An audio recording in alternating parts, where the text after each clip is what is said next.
ஆழ்வார் திருவடிகளே சரணம், பெருமானார் திருவடிகளே சரணம், ஜீயர் திருவடிகளே சரணம், ஸ்ரீ தொண்டரடி பொடியாழ்வார் திருவடிகளே शरणम, स्वामी பெரியவாச்சான் பிள்ளை திருவடிகளே शरणम। पाश्रम संख्या 24। पूर्व पाश्रम में आழ்वार ने कहा कि मैं चिंतन नहीं कर मन से चिंतन नहीं कर पा रहा हूँ भगवान के विषय में, वाणी से कहने में असमर्थ हूँ और उसे भूल जाऊँ तो भूल भी नहीं पा रहा हूँ। इसे सुनकर पेरिये पेरुमाल बड़े भयभीत हो गए, कहीं आழ்वार भूल न जाए मुझे।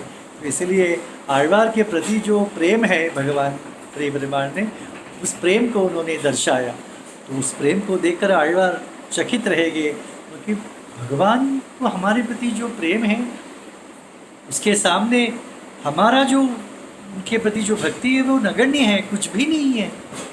तो ऐसे भगवान के विलक्षण स्वरूप का अनुसंधान करते हुए उनके विलक्षणता के अनुरूप हमारे पास भक्ति नहीं है, इससे दुखी होते हैं और फिर मन से कहते हैं तुम अन्य वस्तुओं में, प्राकृत वस्तुओं में तुम जो तुम्हारा चाह दिखाते हो, उसी प्रकार कृत्रिम चाह तुमने भगवान की ओर भी दिखाया। तुम्हारी ये कृत्रिम बुद्धि तुमसे छूटी नहीं। और कहते हैं जो भगवान के जो दिव्य विलक्षण स्वरूप के सामने हमारी जो इस प्राकृत संबंध से शरीर के साथ प्राकृत मन, प्राकृत बुद्धि से जो हम भक्ति करते हैं वो भगवान के लिए योग्य नहीं है, उनके अनुरूप नहीं है। ऐसा वो कैसा है, हमारी जो भक्ति कैसी है। एक पागल व्यक्ति को कभी कभी पागलपन दूर हो जाता है, थोड़ा शुद्ध हो जाता है, क्या उस पर विश्वास कर सकते हैं? वो कभी भी पागलपन दौरा लौट सकता है। उसी प्रकार हमारी भक्ति भी आज भगवान के लिए बहुत प्रेम दर्शाते हैं, दूसरे क्षण हम विषयों में लग जाते हैं। तो हमारी भक्ति थोड़ी भक्ति है, ऐसा आழ்वार कहते हैं। तो வெள்ளநீர் பரந்துபாயும் விரிபொழில் அரங்கம் தன்னுள் கள்வனார் கிடந்தவாறும் கமலனன் முகமும் கண்டும் உள்ளம்மே வலியை போலும் ஒருவன்றன் உணரமாட்டாய் கள்ளம்மே காதல் செய்து உன் கள்ளத்தை கழிக்கின்றாயே। வெள்ளநீர் பரந்து पायूं, कावेरी नदी सह्य पर्वत से निकलती है अपने प्रेमी को मिलने वाले ही, इसलिए इसी प्रेम से प्रवाह रूप जल समृद्धि से बढ़कर आ रही है। क्योंकि प्रेम जो है वो कम होगा तभी तो उसका प्रवाह कम होगा। प्रेम कम नहीं होता है, चाह कम नहीं होता है, इसलिए प्रवाह भी कमी नहीं है, नित्य प्रवाहित होती रहती है। और प्रवाह होने से क्या हो गया है, विरिपुल अरंगम तनु, श्रीरंगम में सब हरा भरा उपवन से भरा है श्रीरंगम। ऐसे श्रीरंगम में कौन है, अरंगत तन्नुल कल्वनार, इस श्रीरंगम में एक चोर सोया हुआ है। देखिए आचार्य कहते हैं परमपद में नित्य सूरी मुक्त भगवान को अनुभव करते हैं, भगवान भी उनसे व्यवहार करते हैं, तो वे भी कपट रहित है, तो भगवान भी उनके साथ कपट रहित व्यवहार करते हैं। और कपट रहितता ही वहाँ पर भगवान के लिए युक्त है, उचित है।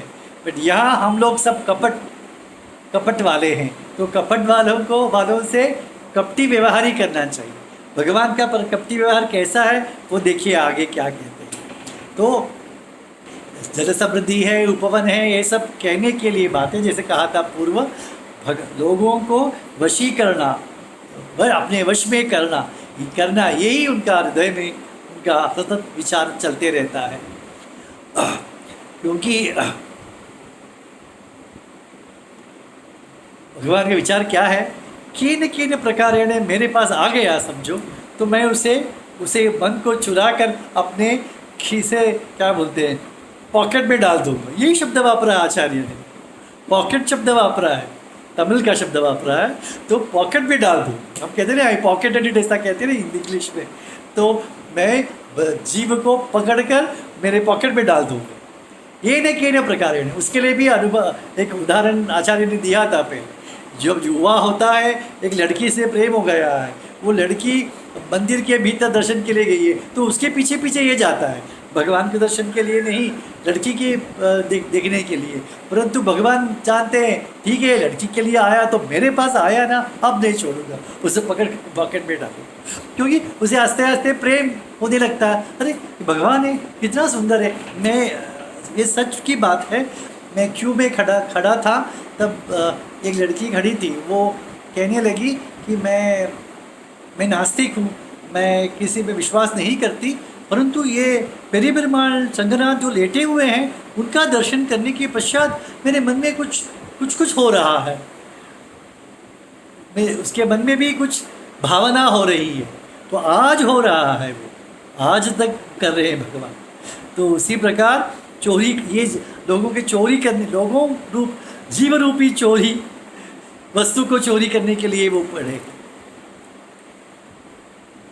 ये जीव नहीं, अभी तक ये आत्मवस्तु मेरा है ऐसा अनादिकाल से कह रहा है। तो अभी इसको इससे ले लेना चाहिए। तो इससे जितनते कहलवाना चाहिए। जितनते दोनों एक दूसरे, भगवान जीव का पीछा कर रहा है, कहो तुम मेरे हो, नहीं मैं मेरा हूँ, ऐसा जीव कहता है। तो भगवान पकड़ लेते हैं, तब कहते आप बोलो कौन, हाँ तुम जीत गए हो, जितनते मैं तुम्हारा हूँ, जितनते ऐसा कहते हैं। तो वो जितनते श्लोक है, स्तोत्र है, वेद का अखिल भाग है वो, तो उसमें वो जितनते तुम जीत गए ऐसा उसे कहने पर मजबूर करूँगा, ऐसे भगवान कहते हैं। देखिए हम अपने आत्मा को भगवान के पास समर्पण करते हैं, वह भी आप आत्मा अपहरणीय है। कैसे? अभी महाबली ने भगवान को दान में दे दिया, कहते हैं ना, तीनों लोगों को नापने के लिए दे दिया उसने, और कहता मैंने दान दी। क्या वो 3 लोग उसका है या उसके बाप का है? महाबली का तो नहीं है, सब भगवान का ही है। भगवान का वस्तु को मेरा समझकर पुनः उनको देना, ऐसा ही है हमारी शरणागति। देखिए आचार्य क्या कहते हैं, तुम कह सकते हो कि शरणागति उपाय है, मैंने साधन अनुष्ठान कर लिया है। अरे पागल, तुम्हारा क्या था? वो तो भगवान का ही था। भगवान को दर्पण करने से क्या तुमने बड़ी क्या काम कर दी, ऐसा आचार्य कहते हैं। इसीलिए भगवान ही उपाय है, भगवान की कृपा ही उपाय है। तुम्हारी शरणागति प्रपत्ति करना भी है ये आत्मा अपहरण की समान ही है, ऐसा शब्द वापरा। आलवंदार भी कहते हैं ना, मैं तुम्हें समर्पण किया, किम्नु समर्पयामि, क्या समर्पण करूँगा, तुम्हारा वस्तु तुम्हें समर्पण किया है, इसमें क्या बड़ी बात है। मैंने उपाय अनुष्ठान कर लिया है, मैंने प्रपत्ति कर लिया है। अरे क्या पागल, पर उसका वस्तु उसे दिया है। तू चोर था, अब चोरी तूने मान ली है और इसमें गर्व करते हो। आचार्य मारते हैं हमें। तो किडंदबारुम, भगवान ने कैसे वश किया जीव को? अपने शीलादि गुण से वश किया? नहीं। तो आत्मगुण से वश किया? नहीं। बड़े बड़े बहुत गुण है ना उसको, कल्याण गुण, उनसे वश किया? नहीं। लेटे हुए की झांकी का दर्शन किया और बस वो चोर पकड़ा गया। इसे वो आत्मा अपहरण करने वाला आत्मा को दे दिया। तो कैसे है वो? कमलन अन्मुखम, उसका आप तक उनके आँखों को कहते थे कमल नयन, अब आज कहते हैं भगवान के मुख ही कमल के समान है। कमल के समान नहीं, कमल नन्मुखम, श्रेष्ठ मुख कहा है, क्योंकि कमल की जो विकास है, जो शीतलता है, वो सुगंध है, वो सब ठीक है इसमें है, परंतु ये अपराकृत शुद्ध सत्व ज्योतिर्मय मुख के सामने कमल क्या है? प्राकृत वस्तु है। वो तो सूर्य को देखकर खिलती है, परंतु हमारे पेरीपेरुमाल तो भक्तों को देखकर खिलते हैं। क्या आचार्य कहते हैं, कितनी सुंदर कहते हैं। देखिए, सूर्य को देखकर खिलने वाला क्या सदृश हो सकता है हमारे भगवान को, जो आश्रित के मुख को देखकर खिलते हैं। कंठम उल्ला में, ऐसे भगवान को देखकर भी हे मन तू इतना कठिन कैसा है, पत्थर जैसे कैसे हो तुम। तो देखो आयवार को पूर्व पासुरम में उनका शरीर पिघल गया, वाणी रुक गई, मन चिंतन नहीं कर पाया, ये सब विकार, ये सब अनुभव हुआ था। पर कहते हैं भगवान को देखकर, भगवान की प्रेम को देखकर लगता है ये सब कुछ नहीं है।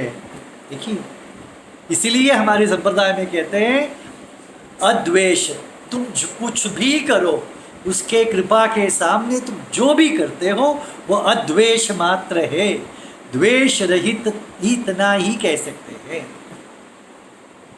तुम कुछ भी करो, मैंने वो किया है क्या, भगवान के प्रेम के सामने कुछ नहीं। तो पर अभी आप मुझे अभी क्यों कोसते हो, मैं पत्थर हूँ, ऐसा मन पूछता है। तो आழ்वार कहते हैं तू भगवान को अद्वितीय है, श्रेष्ठ है, ऐसा नहीं जानते हो।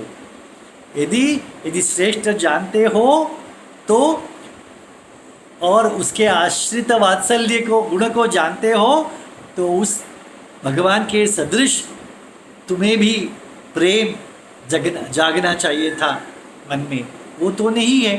तो इसलिए मैं कहता हूँ हमारे मन पत्थर है, भगवान की विलक्षण वस्तु है भगवान, उसके सदृश हमारे पास प्रेम है तो हम पत्थर ही है, ऐसा कहते हैं।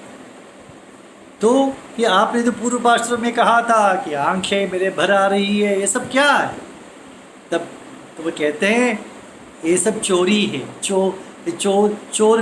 चोर व्यक्ति कैसा करता है, कपट कैसा नाटक करता है, सब नाटक ही है। देखिए कहते हैं भगवान के सामने, भगवान हमारे से जो प्रेम करता है उसके सामने हमारा सब कुछ भक्ति जो है वो सब नाटक के समान ही है, ऐसा आழ்वार कहते हैं। क्योंकि हमने पूर्व वासना से प्राकृत विषयों में हमने प्रेम किया है, तो उसी आदत से भगवान से भी प्रेम करने लगते हैं। परंतु प्राकृत विषयों में हमने कपट प्रेम रखा था। क्या एक वस्तु को ऐसा प्रेम करते हैं?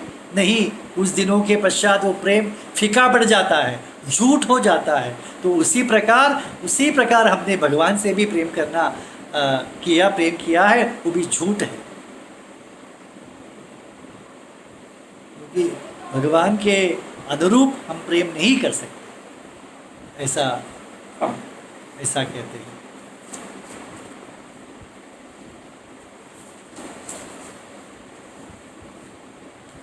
श्रीमते रामानुजाय नमः।